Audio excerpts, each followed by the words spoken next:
Start. ಕಣ್ಣಿಗೆ ಕಾಣುವ ದೇವರು ಎಂದರೆ ಅಮ್ಮನು ತಾನೇ. ಕಣ್ಣಿಗೆ ಕಾಣುವ ದೇವರು ಎಂದರೆ ಅಮ್ಮನು ತಾನೇ.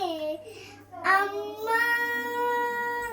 ಅಮ್ಮ ಅಮ್ಮ ನಮ್ಮಮ್ಮ. ಕಣ್ಣಿಗೆ ಕಾಣುವ ದೇವರು ಎಂದರೆ ಅಮ್ಮನು ತಾನೇ. ಕಣ್ಣಿಗೆ ಕಾಣುವ ದೇವರು ಎಂದರೆ ಅಮ್ಮನು ತಾನೇ. ಅಮ್ಮನು ತಾನೇ, ಅಮ್ಮನು ತಾನೇ.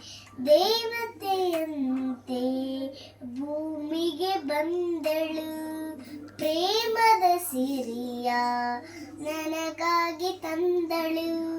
ನನ್ನಲ್ಲಿ ಆನಂದ ತುಂಬಿ ಸವಿ ಮಾತಿನ ಸುಖ ನೀಡುತ್ತಾ, ಸವಿ ಮಾತಿನ ಸುಖ ನೀಡುತ್ತಾ, ಒಳ್ಳೊಳ್ಳೆ ಕಥೆಯನ್ನು ಹೇಳಿ ಉಲ್ಲಾಸ ಸಂತೋಷ ತಂದಳು.